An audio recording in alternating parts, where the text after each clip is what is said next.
Here are 10 things your narcissistic parent didn't teach you, but I will. Today, I'll be standing in as your parent, just for however long this video lasts. I'm not looking to adopt anybody.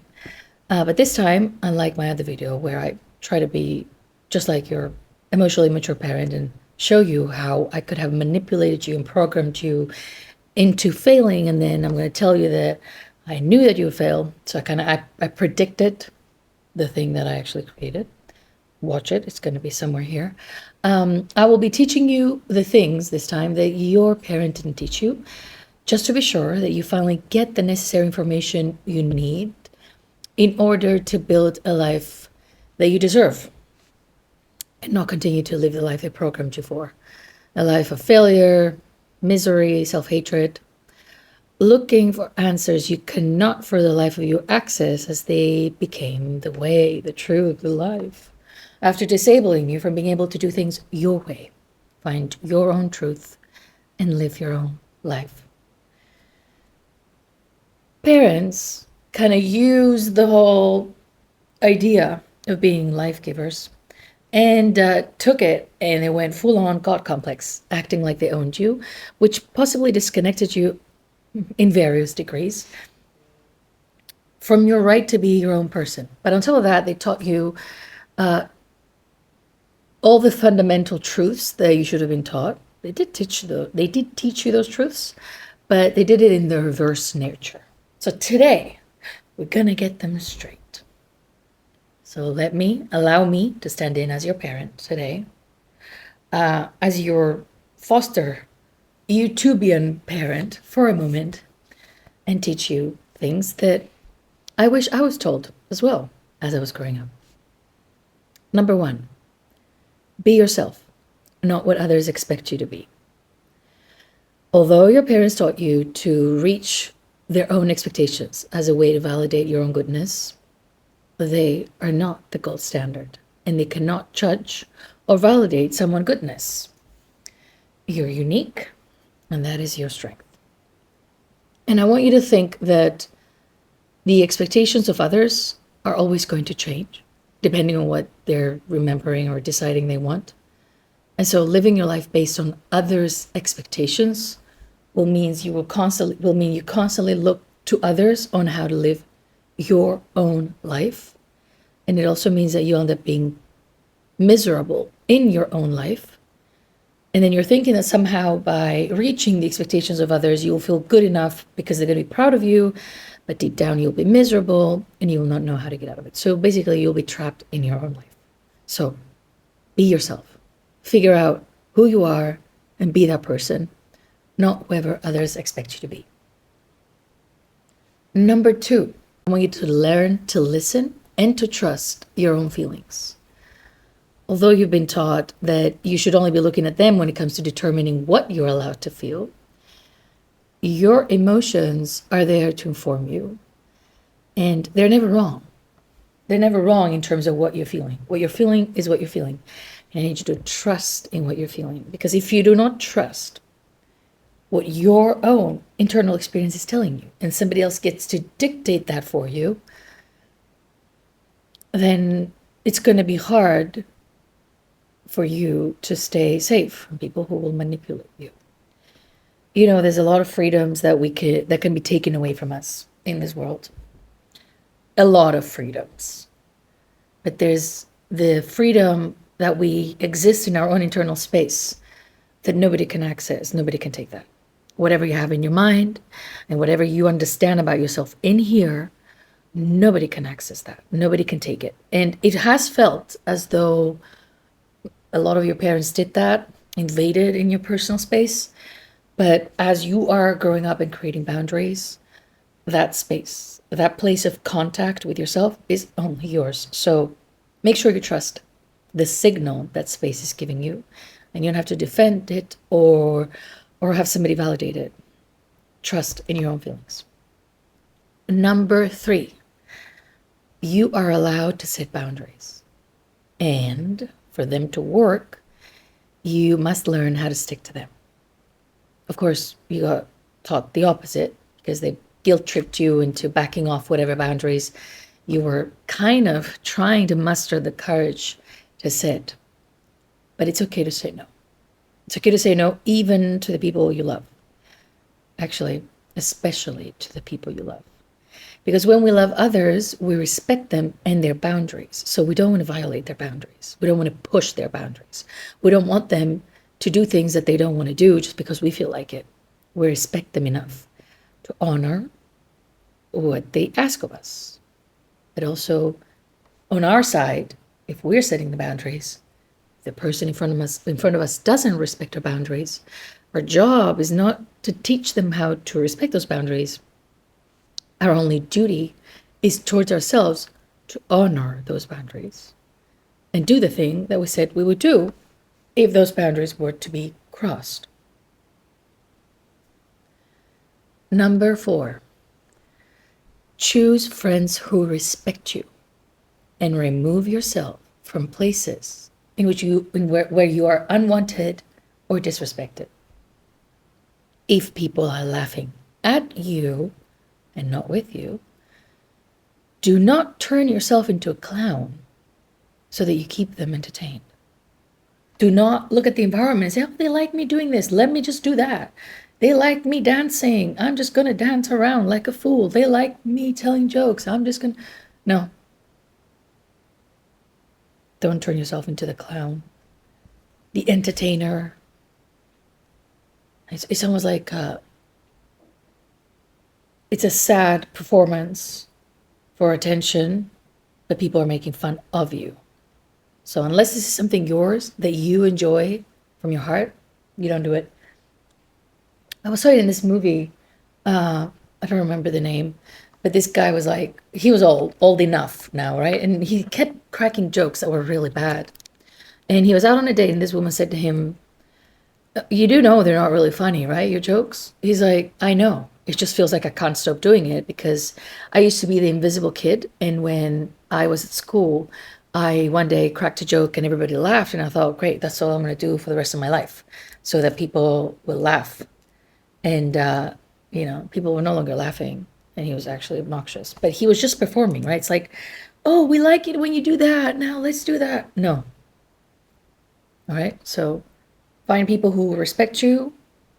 For you, you're not here to entertain anybody or keep them sort of like enjoying themselves because you're somehow the source of everybody's pleasure. You're just a person that gets to exist and you get to be liked just for that. Number 5, take responsibility for your choices, even if it feels too heavy. Be okay with whatever comes up because being an adult has the burden of responsibility. And if you're going to be an adult, you don't just get their perks, you get the responsibility too. And that includes the things that have happened to you are the things that have happened to you. And I'm the first to validate all of that for all of you. But then there's the other side of things where we're moving from that validation to actually say, right, all of these things happened to me. This is what I became because of them. And now it's my life. So what am I going to do to make things better? And that probably means I'm going to have to look through my past and see all the wrongdoings that I've done. And I don't want you to go on this quest to kind of like beg for forgiveness from people that you've hurt, unless you want to mend and to repair some of those relationships. I'm just saying, be honest with yourself, right? There are people to blame for how you've adapted. But at the end of the day, you continuing on with these adaptations beyond the point of realization of why you adapted this way is just a lack of responsibility, right? So learn how to hold both of these things and move to responsibility as soon as you can, because that's where you're empowered. If you take on responsibility, it means you can create change. And number 6, take care of yourself first. There's no other way to survive if you don't prioritize your well-being, because nobody else will. They didn't prioritize your well-being when people were responsible for that well-being. Can you imagine now that you completely abandon your well-being? Who's going to step in? Who is this savior that's going to come in and take care of you? Who is this person who needs to prioritize your safety over theirs? your well-being over theirs. That's something parents do for their kids. But as adults, we each have to do it for ourselves. So it's not selfish. And even if it was, not doing it is insanity, right? And I know that most of you have been shamed and called selfish. And the irony is that you've been called that by very self-centered adults that wanted everybody walking on eggshells and meeting their needs and making them feel good and important. Right? That's the paradox, is that they were selfish, self-centered, wanted everybody to take care of them and make them feel good. But they called you selfish each time you kind of tried to choose what you wanted and to choose yourself. Number 7, you don't have to fix everyone's problems. As a matter of fact, you're not supposed to fix anyone unless you're a professional fixer of things of sorts. So if you think that the price to kind of have like access into proximity of others is taking charge of fixing them and their issues, no, do not try to fix anyone's problems. And if you must fix someone's problems, make sure you focus on yours first. Because a lot of times what we do is we use the fact that we want to help someone as a distraction from actually having to help ourselves. So first, make sure that you've helped yourself. You fixed yourself so well-rounded, sort of incredibly. And then go ahead. You have my full permission to go and fix others. Right. Number 8, your voice and ideas matter. Always, always matter. But don't expect the world to give you a standing ovation each time you open your mouth. I need you to believe in yourself and share who you are, validate your own ideas and vision. I want you to speak up when you have something to say. But I also want you to know when there's no need to say it. What's important is that you know it. I work with a lot of people who come to me post-parental narcissistic abuse, obviously, most of the people that I see. And, when we discover all these things and we just kind of like open up this new stuff, I always say to them, don't go to your parent to tell them all of that. But use the knowing of all of that to help you move toward the life that you want. That's why we're doing all of this work. I don't think anybody should be doing this work with the goal to then go back and fix the relationship with their parents. It's just so much work, and it's just one-sided as well. I want you to do the work and then just come back to yourself and validate yourself and find importance in yourself and your voice, and then go ahead and use that where it matters. It doesn't matter to go back home and to tell them all those nice things that you're learning in therapy, or the things that you've learned about yourself. Things that they weren't interested to see ever, they're not going to be interested to see now. So I want you to be the one that validates yourself and not constantly expects the world to say, good job, good job. No, that's not going to happen. That's not going to happen, not because the world is mean or anything, but we're not as unique as we'd like to think. We are unique in the sense that we are us, but at the same time, just show up. Just show up and give yourself enough credit and validation to continue to show up, to continue to use your voice, to speak up when needed. And don't always think that speaking up means I'm going to go and start an argument and have somebody convince someone of what I believe and tell them my truth. Like, just say what you want to say. Just be honest, be authentic. Number 9, mistakes are part of growing. So basically, the more you fail, the more experienced you become.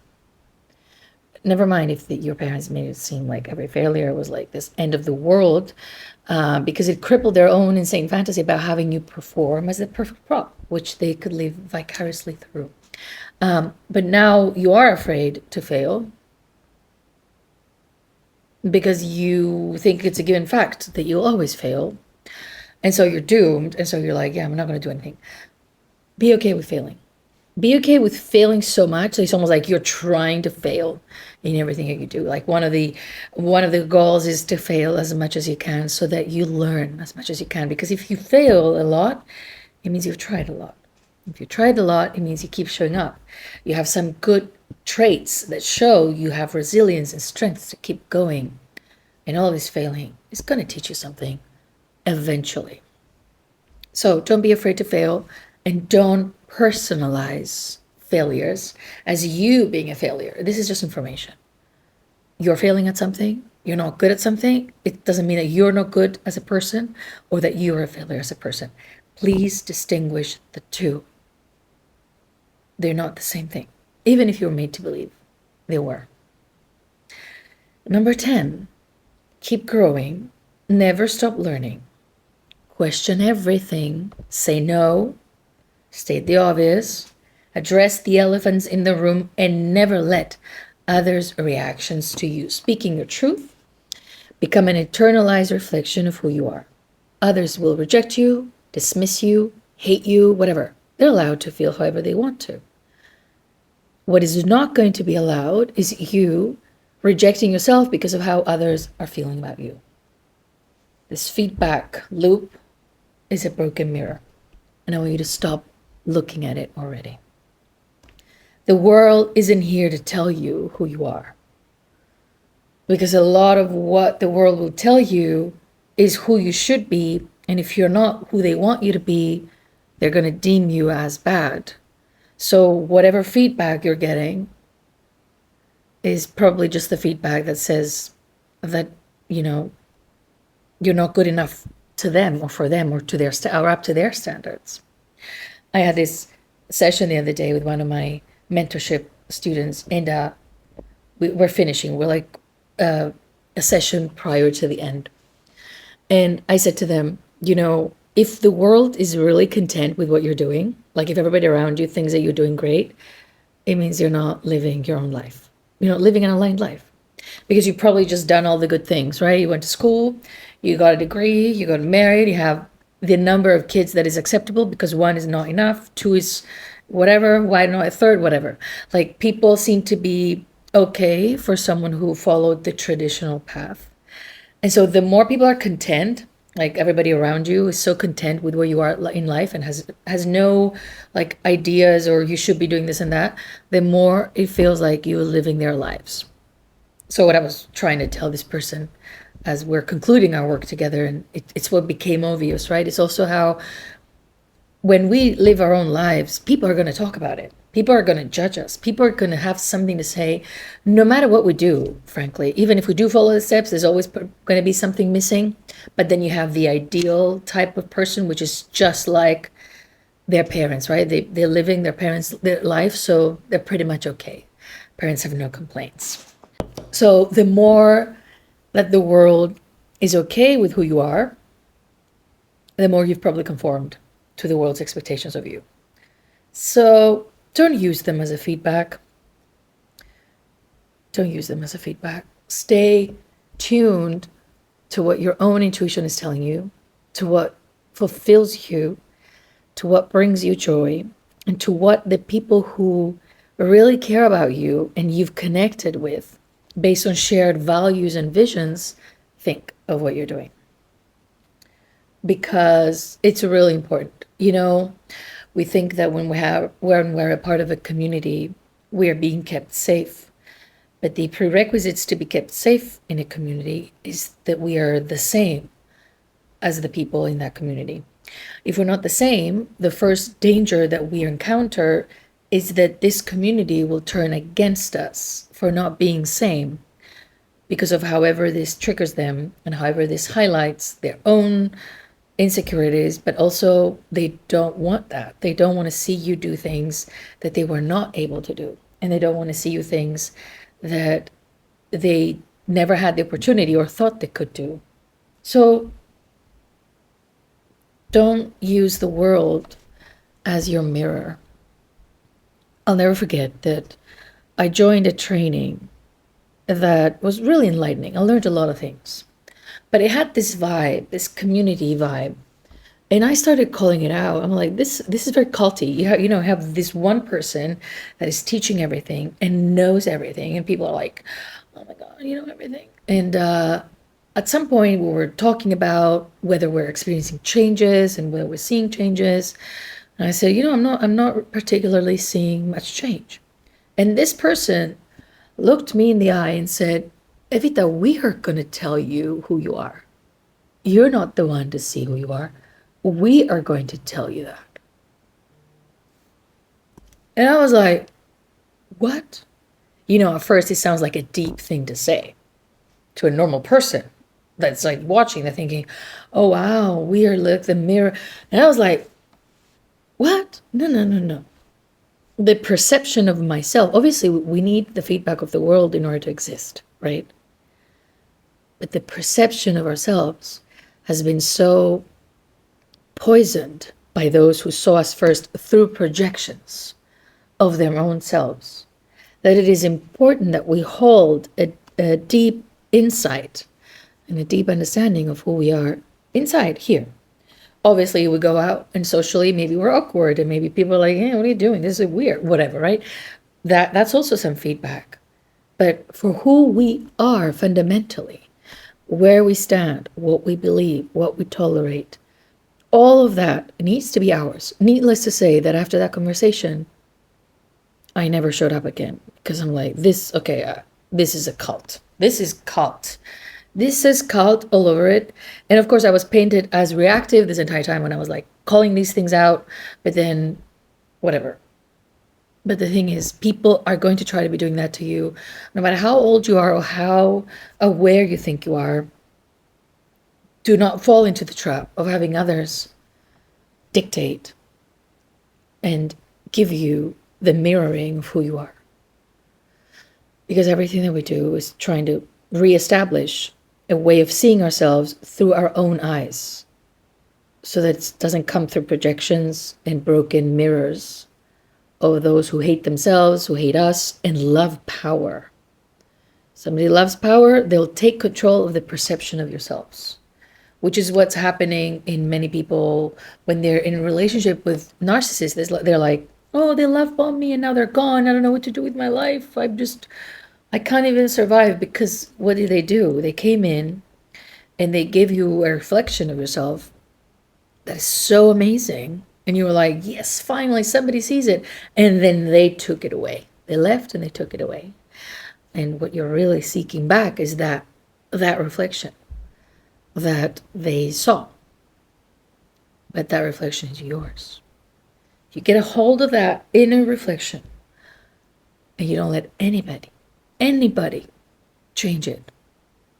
I'm not talking about grandiose ideas that you're the best thing and you're going to rule the world. Like, don't take this to crazy levels. Just know who you are and know you're good enough and you're worthy and you're valuable and you matter and your voice matters and your thoughts matter and you deserve safety and you deserve kindness and you deserve respect and you're a kind, loving person that has gone through a lot of things.